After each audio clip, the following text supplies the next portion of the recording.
다음은 전북 정읍 고창 출신의 더불어민주당 윤준병 의원 나오셔서 질문해 주시기 바랍니다.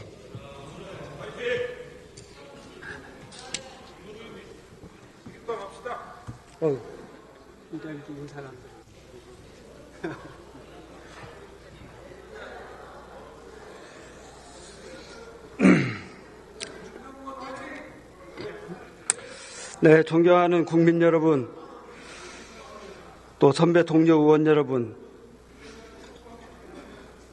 더불어민주당 정읍시 고창군 윤준병 의원입니다.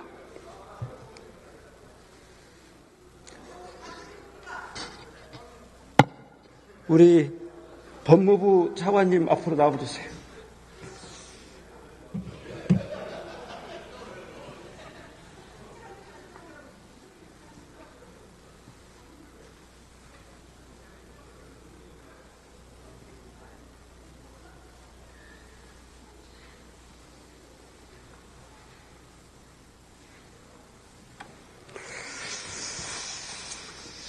우리 법무부 차관님, 장관 직무대행 잘하고 계시죠?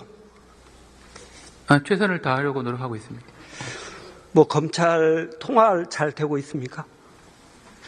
예, 맡은 역할을 각자, 검찰은 검찰대로, 저희는 또 법무부대로 열심히 하려고 노력하고 있습니다. 법무부가 우리 행정부처의 법령에 대한 자문, 또 헌법재판 관련 법률 자문, 이 역할을 하고 있는 거죠? 네, 그렇습니다. 판단컨대 비상계엄에 따른 내란이 훨씬 위중합니까? 이후에 지금 탄핵되고 있는 내용과 관련된 내용이 중요합니까? 그 부분은 지금 계속 재판 진행 중에 있는 부분이라 어느 부분이 더 중하다 그렇지 않다라고 하는 부분은 어차피 그 재판 과정에서 그 미중성이라든지 그 중요성은 다 드러날 것으로 생각을 합니다. 아니, 국가에 미치는 영향으로 보면 실제 탄핵이라고 하는 내용은 내란이 이루어진 후속적인 조치이고 그 부분에 대한 평가 측면이 있는 거죠. 그렇죠. 예. 그리고 내란이라고 하는 내용은 있어서는 안 되는, 예전 같으면 삼족을 멸해야 될 반역에 해당되는 행위지 않습니까? 그 부분은 이제 내란이 해당한다고 봤을 때 이 말씀. 지금 현재 진행되는 내용으로 보면 국회에서 내란으로 인정해서 탄핵소추가 이루어졌고, 또 사법기관에서 내란죄에 해당된다고 판단해서 체포 구속과 기소가 이루어졌잖아요. 네, 현재 상태는 그런데 그러니까 재판 과정은 재판 과정이 남아있긴 하지만 네. 이런 그런 혐의가 짙다 이렇게 볼 수 있는 거 아니겠어요? 혐의가 있는 상태에서 재판이 예정되어 있는 시점이다 말씀드립니다. 그러니까 그래서 이 부분과 관련된 조사나 처벌은 보다 더 엄중하게 이루어져야 된다 이렇게 생각하는데 동의하시나요? 네, 그렇습니다. 지금 이제 우리 국민의힘 의원들께서 주장하고 있는 내용에 의하면 대통령이 비상계엄을 발령한 요건이 규정되어 있음에도 불구하고 그 규정에 부합되는 판단을 했다 이렇게 해서 비상계엄이 위법하지 않다 이런 주장을 하고 있어요. 우리 법무부는 어떤 판단을 하고 있나요? 네, 기본적으로 그 부분에 대해서는 요건이 있고 요건에 대한 1차적 해석 판단을 대통령이 한 부분과 그 해석에 대한 정당성 판단을 사법적인 절차를 통해서 하는 것은 또 별개의 문제이기 때문에 별개의 문제라서 지금 이제 별도의 형사재판과 탄핵 관련된 헌법재판이 진행되고 있는 것으로 알고 있기 때문에 그 부분에 대해서는 제가 더 구체적인 말씀을 드린 한계는 있습니다. 그러니까 지금 현재 탄핵소추가 이루어지고 헌재에서 심판이 이루어지고 있는데 법적인 절차가 적법했다 이렇게 우기는 것은 적절치 않죠? 근데 그 부분은 이제 형사로서는 피고인, 헌법재판에서는 피소추인 입장에서는 일종의 그 본인의 입장을 주장하는 과정에서 나오는 발언들이라고 생각은 합니다. 주장이지만 적절치는 않다. 그 부분은 판단이 대상이 되는 거죠. 그러니까. 네. 또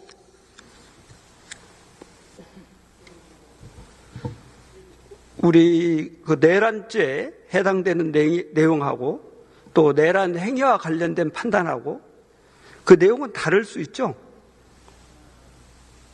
네, 어떤 취지이신가요? 내란죄는 형사적인 처벌이고 네. 내란 행위는 탄핵적인 요건인데 그 내용이 다를 수도 있는 거잖아요. 형사적으로 유죄가 되는지 여부와 헌법재판에서 이 헌법 위반으로 볼 수 있는지 여부는 또 별개로 볼 수 있다라는 것이 현재 소추인 측의 주장인 것으로 보이고 그 부분에 대해서는 헌법재판소에서 판단할 사안으로 생각합니다. 그리고 형사 소추하고 탄핵 심판이 병행된다고 그래서 탄핵 심판을 정지해야 한다 이렇게 주장하는 것도 잘못된 거죠. 정지를 요구할 수 있고 할 수도 있고 하지 않을 수도 있는. 그러니까 이건 재량인데 그리고 그 판단은 헌재가 결정하는 것인데 그렇습니다. 이거를 가지고 해야 되는 것을 의무로 해석하는 것은 잘못되는 거죠. 잘못이라기보다는 판단이 다 다를 수는 있습니다. 그 규정을 둘러싼. 그래서 어떤 것이 더 적절한지에 대해서는 이견이 있을 수 있는데 현재까지 헌법재판소에서는 형사재판이 진행됨에도 불구하고 독자적으로 진행하는 것이 타당하다라고 현재까지는 판단한 것으로 알고 있습니다. 지금 헌재에서 심판이 진행 중인데 국회에서 헌재가 증거조사라든지 일련의 체증활동을 하고 심판 절차를 진행하고 있는데 그 내용에 대해서 잘못됐다거나 또 부정하거나 이런 내용이 있다는 것은 헌법재판에 영향을 미치는 행위로 보이지 않나요? 근데 어차피 헌법재판이나 일반 재판이나 공개재판이기 때문에 공개재판을 한다는 것은 어떤 주권자인 국민의 감시 감독을 받는다라고 보게 되면 어느 정도의 합리적인 범위 내에서 국민의 입장에서 의견 개진은 가능하다고 보이는데 과연 그 의견 개진이 어느 정도까지 허용될지는 또 별개의 문제 같습니다. 단정해서 국민들이 자발적으로 얘기하는 거가 아닌 국회가 본회의장을 통해서 대정부 질문을 통해서 압력과 유사한 형태의 그런 질의를 하거나 주장을 하는 것은 올바른 자세는 아니라고 보이지 않습니까? 그래서 기본적으로 이제 국회에서 가지는 행정부에 대한 국정 통제권의 일환으로서 어느 정도 범위 내에서는 질문을 통해서 견제는 가능하다고 보이는데 그 범위가 어디까지인지에 대해서는 구체적인 사안마다 좀 다를 수는 있을 거라 생각합니다.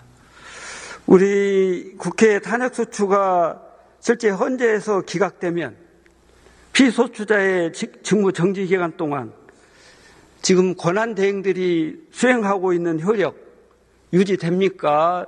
무효가 됩니까? 기본적으로 지금 약간 두 가지가 겹쳐서 복잡한 문제가 있을 수 있다는 견해가 있는데 일단 첫 번째로 대통령이 탄핵 소추가 돼서 직무 정지가 된 경우에는 현재 대통령 탄핵 소추 절차 대해서는 법적인 문제가 지금 제기되고 있지는 않습니다. 그래서 이 탄핵 소추의 결과에 따라서 만약에 기각된다고 하면 그 즉시 직무 해제가 다시 원상복구되기 때문에 그 시점부터 직무를 정상적으로 수행할 수 있고 반면 그 전에 이루어졌던 기간 동안에 대행체제에서 이루어졌던 것은 정당한 걸로 보이는데 두 번째 문제가 고난대행 한덕수 총리가 이제 탄핵 소추된 부분에 대해서는 소추 절차를 둘러싼 적법성 논란이 대통령과는 또 다른 문제가 있어서 소추 절차에서 적법성이 인정되지 않게 되면 나중에 설사 기각된다 하더라도 소추 시부터 기각 시점에 이루어진 상황에서 이제 최상목 권한 대행이 한 행위 자체에 대한 유효성 논란이 있을 수 있다라는 일각의 지적은 있습니다. 그런데 그 부분에 대해서는 이제 아주 통일된 견해는 없어서 추후에 여러 가지 사항을 검토를 해야 될 것 같습니다. 그게 무슨 답변이죠? 그러니까 제가 드린 말씀은 그 소추 절차에 대한 적법성이 논란이 있는 경우에 소추 절차가 진행되면 그때부터 직무가 정지가 되는데 직무가 정지된 상태에서 이 탄핵이 기각돼서 복귀를 했을 때는 원칙적으로는 탄핵 결정, 기각 결정 시부터 이제 효력이 발생하지 소급되지 않지만 탄핵 소추 절차 과정에서 지금 정족수 둘러싼 논란이 있지 않습니까? 그러면 애초에 유효한 정족수가 아닌 상태에서 잘못 소추가 됐다라고 했을 때는 그 이후에 탄핵 기각 결정이 내려졌을 때 그 기간 동안에 그 최상목 권한대행이 한 행위가 적법한지에 대해서는 논란이 있다라고 하는 지적이 있다라는 걸 제가 말씀드리는 부분입니다. 그러니까 논란을 제기할 수는 있지만 무효가 되는 건 아니겠죠. 그 부분은 여러 가지 견해가 좀 나뉘어져 있습니다. 그 우리 법무부 입장은 뭐예요? 그 부분은 저희가 아주 가정적인 사항이라서 단정 지어서 말씀드릴 수는 없습니다만 여러 가지 견해가 있어서 종합적으로 지금 판단을 해야 될 것으로 판단하고 있습니다. 대통령 탄핵 심판, 국무총리 탄핵 심판, 장관 탄핵 심판이 계류 중이면 국정 운영상 누구를 가장 먼저 탄핵을 결정을 해야 됩니까? 결과적으로 현재 여러 건의 탄핵 심판이 계류가 돼 있고 어떤 사건을 우선적으로 할 것인가는 기본적으로 현재 헌법재판소가 결정을 하고 있는 부분이라 제가 거기에 대해서 당부당을 말씀드릴 수는 없습니다. 다만 이제 여러 가지 앞에서 말씀드린 바대로 권한 대행의 소추 절차의 적법성을 둘러싼 여러 가지 논란이 있어서 일각에서는 현재 권한 대행에 대한 탄핵 소추 절차도 신속하게 이루어져야 된다라고 하는 목소리가 있다고 알고 있습니다. 빨리 했으면 좋겠다는 입장이 있지만 당연히 대통령 탄핵에 의해서 모든 게 후속적으로 결정이 되기 때문에 대통령을 먼저 해야 되는 게 맞고 그거를 진행하고 있는 게 지금 헌재의 판단인데 동의하지 않나요? 다만 이제 그렇게 사안의 위중성으로 보시면 위원님 말씀이 맞는 부분이 있는데 또 한편으로는 이제 대통령 탄핵 소추의 주요한 내용 중에 하나가 그동안 과도하게 이루어졌다라고 주장을 하는 탄핵 부분에 대한 것도 하나의 쟁점이 돼 있었기 때문에 전제가 되는 탄핵 소추가 과연 정당한 것인지에 대한 판단이 먼저 이루어져야 된다라고 주장하시는 분들도 계셔서 그 부분은 일률적으로 어떤 것이 무조건 옳다라고 말씀드리는 것은 한계는 있는 것 같습니다. 헌재 판단이 잘못됐다는 얘기입니까? 아니, 그거는 아니고요. 헌재에서는 여러 가지 종합해서 그런 결정을 내린 것으로 알고 있습니다. 그러면 헌재 결정을 존중해줘야죠. 그 헌재 결정은 당연히 존중. 그러니까 법무부 입장에서도 헌재 결정이 존중돼야 된다 이런 입장을 그러니까 견지해야 되지 않겠어요? 예, 헌재 결정에 존중해야 된다는 부분에 대해서는 특별한 이견은 없습니다. 그런 입장을 대외적으로 법무부 차원에서 행정기관의 법률적인 입장을 대변하면 그런 입장을 명쾌하게 해줘야 혼선이 없죠. 우리 명태균 사건 관련해서 실제 수사보고를 못 받았다 이렇게 말씀하셨어요. 법무부에 네, 미보고됐다 이렇게. 네네. 실제 보고 검찰 사무 보고 규칙인가요? 거기에 보고하도록 돼 있지 않나? 그래서 이제 추상적으로 이제 매일매일 사건이 진행되면 한두 장짜리로 해서 간단한 이제 진행 상황 보고는 받습니다. 그런데 지금 뉴스타파에 나온 것 같이 장문의 수사 보고서 자체를 분량도 엄청난 수사 보고서인데 그거를 통째로 그렇게 보고하지도 않을 뿐만 아니라 지금 뉴스타파에서 보도된 내용대로 구체적으로 이러이러한 내용의 대화가 오고 갔습니다라고 하는 식으로 별도의 보고서도 제가 받아본 적은 없습니다. 안 받았어도 전임자가 받아서 인수인계를 받았어야죠. 아니 11월 4일자에 이루어진 작성된 부분인데 그때도 제가 이제 차관으로 있었고 저희 박성재 장관도 있었던 사항인데 그때도 분명히 해당 청으로부터 수사 보고서 자체를 보고받은 사실은 없습니다. 다만 창원에서는 여러 가지 압수수색을 통해서 여러 가지 추가적으로 이런 수사를 하겠다라고 하는 아주 개략적인 내용의 보고를 한 적은 있지만 세부적인 내용을 그렇게 보고한 적은 없다라는 말씀입니다. 지금 황금폰 관련된 포렌식은 언제쯤 끝날 걸로 보여요? 그건 제가 한번 실무적인 부분이 있어서 한번 확인해 보겠습니다. 지금 기본적으로 12월 12일자로 이미 제출을 한 상태고 그때부터 이제 계속 포렌식을 하고 있는데 내용이 방대할 뿐만 아니라 이제 다 피고인, 변호인이 또 일정에 맞아야 됩니다. 참여를 하기 때문에 그러다 보니까 좀 길어진 것 같은데 한번 언제 끝날지는 실무 차원에서 살펴보도록 하겠습니다. 우리 명태균 씨 관련해서 혐의가 3가지 분류가 있잖아요. 그러면 지금 12월 4일 날 뉴스타파에서 드러난 수사보고서 외에 나머지 보고서와 관련된 내용에 대해서 보고는 받은 적이 있습니까? 나머지 보고서 어떤 내용을 말씀하시나요? 예를 들면 압력을 받았다든지 여론조사 무상으로 한다든지 그게 이제 뉴스타파에 있는 보고서 내용이 이제 여론조사를 제공한 것으로 보이는 그런 내용이 되어가 있고 그래서 뉴스타파 기사 내용을 토대로 해서 그러면 여론조사를 무상으로 받았으면 이것이 정치자금법 위반이 아니냐 그리고 나중에 공천과의 관련성이 있으면 이게 별도의 죄가 되는 것이 아니냐라고 하는 이제 질의들이 그동안 있어 온 것으로 알고 있고요. 그 부분에 대해서는 제가 드릴 수 있는 말씀은 기본적으로 여론조사를 그냥 받았다고 해서 그 자체로서 무조건 죄가 되는 것은 아니고 기본적으로 이 한 80여 번 정도 여론조사를 한 것으로 알고 있습니다. 그 중에 상당 부분은 이미 다른 이제 언론사 통해서 이미 한 부분이고 또 일부는 한 부분이 있는데 구체적으로 어떤 경위로 여론조사를 했고 어떤 식으로 전달됐는지 여부를 살펴봐야 이것이 형사적으로 문제가 되는지를 판단할 수 있다라는 취지입니다. 공천 개입 의혹과 관련된 내용은 어떻게?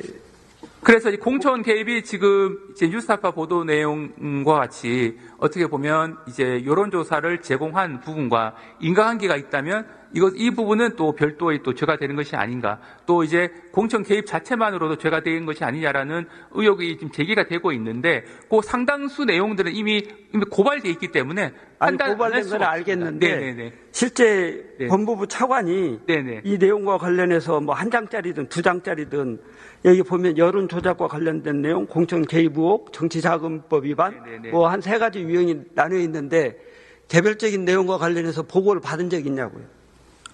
개략적인 내용은 보고를 받습니다. 특히 사건 처리할 때라든지 강제 수사를 하거나 할 때는 당연히 보고를 받는 거죠. 그래서 현재까지 이제 수사 상황 자체는 저희가 알고는 있습니다. 있는데 세부적인 내용을 여쭤보시니까 그 부분은 저희가 그렇게까지 사전에 보고를 받습니다. 개략적인 내용은 다 받았는데 여기서 공개하기는 좀 어렵다 이런 취지의 얘기죠? 그런데 저희가 이제 말씀드릴 수 있는 보고를 받는 내용은 아주 세밀한 내용까지 다 보고를 받는 건 아니기 때문에 큰 틀에서 보면 이제 누구를 조사하고 앞으로 어떤 부분에 대한 혐의에 대한 수사를 하겠다라는 정도의 보고를 늘 받죠. 그래서 제가 드릴 수 있는 말씀은 지금 이제 언론 등을 통해서 의혹이 제기가 되고 있는 이른바 황금폰에 있는 그게 뭘까? 아직 그거는 포렌식이 안 끝났으니까 말씀드리는 것 한계는 있고 또 한 가지는 현재 이른바 11호 4일자 수사보고서에 있는 내용에 대한 왜 수사가 진행되지 않냐라는 부분이 의혹이 있을 수 있는데 그 부분까지 포함해서 이제 수사팀에서는 수사를 진행하고 있는 것으로 알고 있습니다. 아까 우리 동료 의원님께서 탄핵 조작 의혹이 있다 이렇게 의문을 제기했는데 이런 의혹과 관련된 내용을 일거에 치유하려면 의혹을 없애려면 특검이 필요하지 않나요? 기본적으로 특검이 필요한 부분은 기존의 수사기관을 통한 실체 규명의 한계가 있을 때 특검이 도입되는 것으로 알고 있습니다. 그런데 현재로 봤을 때 그동안 제기가 됐던 특검 법안들을 보게 되면 기존의 수사기관들을 통해서 상당 부분 수사를 진행됐거나 앞으로도 진행될 예정에 있는 사안들에 대해서 특검 도입하는 부분들이 상당수 있어서 그 부분에 대해서는 제가 좀 문제가 있다라는 점을 좀 말씀드렸고요. 이제 수사가 진행됨에도 불구하고 본인들 시각에서 볼 때 아직 그런 내용에 대해서 수사가 미진하거나 수사가 착수가 안 돼서 부족하다 이렇게 느끼는 부분이 있다고 보이는데 그러려면 여야가 공히 특검을 통해서 해결하는 방법도 한 방법이 되지 않겠어요? 네, 한 방법은 될 수는 있는데 다만 이제 도입 시기가 문제인데요. 그래서 특검이 무작정 도입될 수 있는 것은 아니고 원칙에 대한 예외 부분이기 때문에 기존 수사기관을 통해서는 수사의 공정성을 담보할 수 없다라는 판단이 섰을 때 도입이 가능한 부분이고 그 판단함에 있어서는 여야 간에 또 심중한 또 그런 합의가 필요한 사항이 아닌가 생각은 합니다. 저는 이런 문제가 제기되는 사안에 대해서는 우리 법무부가 전향적으로 특검 도입에 대해서 임해주는 게 좋겠다 이런 생각을 합니다. 동의하십니까? 네, 저희도 필요하다고 생각할 경우에 특검 도입 자체를 반대하지는 않습니다만 여러 가지 어떤 헌법적인 측면에서 봤을 때 문제점은 최소한 제거가 돼야겠다는 생각이 들고 특검의 성격상 이게 원칙에 대한 중단 예외이기 때문에 예외를 인정함에 있어서는 절차상으로 보다 더 신중함이 필요하다라는 게 제 기본 입장입니다. 내용은 검찰이 수사를 제대로 해서 적게 국민의 의혹을 남기지 않도록 해야 되는데 그걸 제대로 못하니까 의혹이 계속 남는 거잖아요. 이런 의혹이 제기될 때는 전형적으로 특검에 맡겨서 국민들 의혹이 조기에 해소될 수 있도록 이렇게 만들어 주는 것이 법무부나 검찰의 올바른 자세 아닐까요? 네, 그래서 지금 특검 논의가 되고 있는 중에 또 상당수는 검찰 내부적으로 수사가 진행되고 있는데 외부적으로 알려지고 있는 것이 한계가 있다 보니까 수사가 진행 안 되고 있으니까 특검을 통해 수사를 진행하자라는 또 그런 목소리가 있는 것 같은데 또 상당수 사건들에 대해서는 외부적으로 공개할 수는 없지만 내부적으로 진행되고 있는 경우가 꽤 있습니다. 그래서 지금 명태균 사건 같은 경우에도 내부적으로 수사가 진행되고 있습니다만 대외적으로 알려진 부분에 한계가 있다 보니까 수사가 진행되고 있지 않다. 그래서 특검을 도입하자 이렇게 말씀하시는 것 같아서 그 부분은 조금 더 한번 그 수사 상황을 좀 지켜보시는 것이 어떤가라는 게. 아니, 적게 어느 시점에 판단을 해야 되는 시점까지 수사가 완료돼야 되는데 안 돼요. 그래서 내부적으로는 진행 중이라는 얘기만 해요. 그러면 당연히 특검의 필요성이 있다고 문제제기가 되죠. 네. 그런 빌미를 안 주도록 수사를 빨리 해야죠. 수사 착수된 지가 언젠데 창원지검에서 명태균 사건과 관련해서 지금까지도 안 나오고 있다면 그거 특검 해야죠.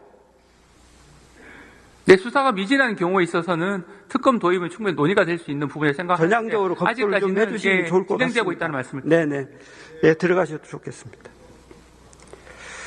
우리 김선호 국방부 차관님 나와주시고요.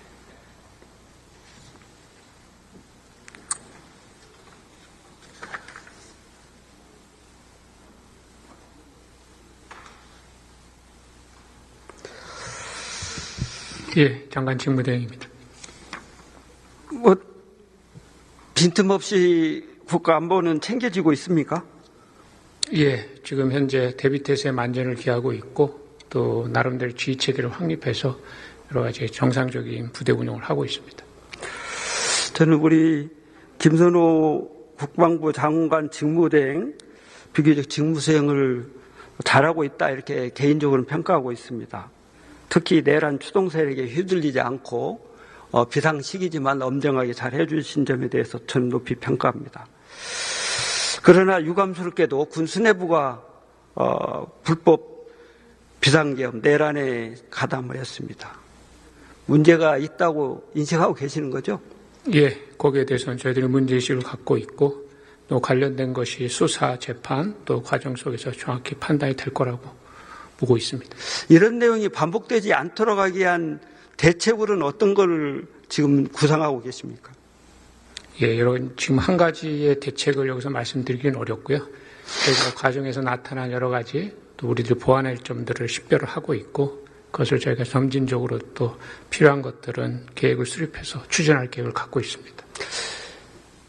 수뇌부가 이렇게 내란에 가담해서 군 위상을 실추시킨 반면에 군 장병들 나름대로는 오히려 사실상 항명에서 민주주의를 지켜낸 부분도 없지 않아 있는데 사실은 사기가 말이 아니라고 그래요. 우리 군 장병들에 대해서 장관 직무대행으로서 한 말씀 해주시기 바랍니다. 예, 일련의 사태로 인해서 장병들이 약간의 혼란을 느꼈다는 것은 제가 확인을 했고 제가 직무대행을 하면서 제 가용한 역량 범위 내에서 그런 것들을 해소시키고 또 군심이 하나로 결집될 수 있는 최선의 노력을 다하고 있습니다. 더 노력할 수 있도록 하겠습니다. 장병들에게 격려 사기를 좀 진작시킬 수 있는 발언을. 예, 우리 장병들은 이런 비상 계엄 사태와 연계돼서 직접적으로 관여된 게 아니기 때문에 기존에 해왔던 대로 우리 장병들에게 당부드립니다. 우리 장병들은 그 어떤 이런 외부적인 이런 거에 신경 쓰지 말고 자신한테 부여된 임무, 지금까지 해왔던 그 역할에 충실해 줄 것을 다시 한번 당부를 드립니다. 네. 우리 군 수뇌부 내란에 가담한 그런 장성들에 대해서는 빠른 시간 내에 징계 조치하고 기소휴직이라고 그럽니까? 그 조치를 해야 되는데 계엄사령관은 아직 안 된 것 같아요? 예, 계엄사령관은 약간의 좀 법적인 그런 제한사항이 있어서 조치를 못했는데 현재 진행 중이라는 말씀을 드리겠습니다. 네. 그리고 이번에 일상적이지 않은 계엄 때문에 여러 가지 치유하는 과정에서는 미비점들이 꽤 드러났어요. 이 부분에 대해서 우리 동료 의원님들께서도 많은 입법안 발의가 돼 있는 만큼 빠른 시간 내에 치유가 돼서 보완이 돼서 이런 상황에 능동적으로 조기에 대응할 수 있도록 함께 협조를 해주셨으면 좋겠습니다. 예, 관심 갖겠습니다. 예, 들어가셔도 좋습니다. 외교부 장관님 좀 나와주시겠습니까?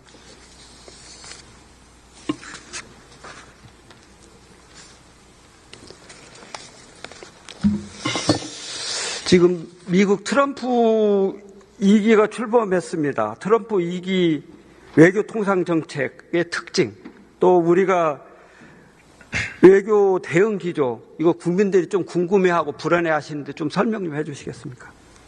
많이들 얘기하시듯이 거래적 관점에서 모든 대외 관계를 보시는 분이기 때문에 그런 측면에서 실용적인 접근을 해야 될 필요가 있다고 느끼고 있고요. 그러나 그렇다고 해서 기조를 한꺼번에 바꾸는 것도 외교 정책상 일관성 유지라는 측면에서 바람직하지 않기 때문에 조화롭게 다룰 수 있도록 신경을 쓰고 있습니다. 미국 트럼프 행정부의 지금 대통상이나 FTA나 WTO에 대한 입장은 어떻습니까? 존중하는 입장입니까? 부정하는 입장입니까? 사실상 WTO가 작동하지 못한 시간이 벌써 몇 년째 됐습니다. 그래서 자유무역 체제 자체가 흔들려오던 그런 추세 속에서 더 규범 질서가 무너지는 그런 시간이 앞으로 될 거로 생각하고 그런 데에 대비해서 정책을 수립해야 될 것으로 생각합니다. 이런 상황 속에서 우리가 실리를 얻어야 되는데 예를 들면 농민들 같은 경우에는 실제 예전에 WTO 체제 때문에 네.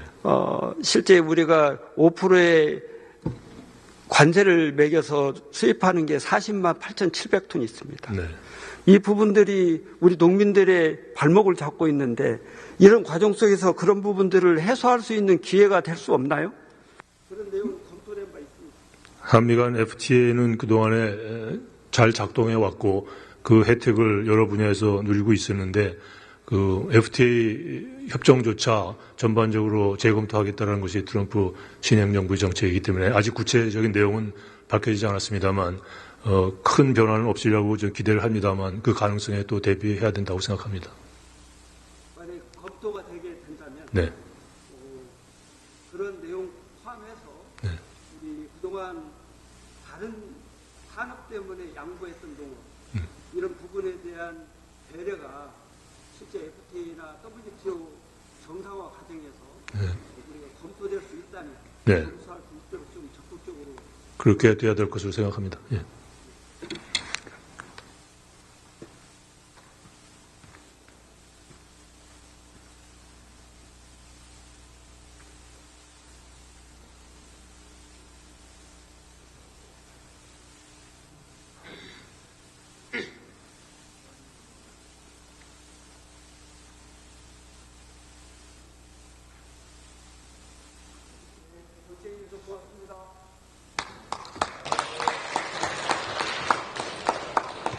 이에 윤준병 의원 수고하셨습니다.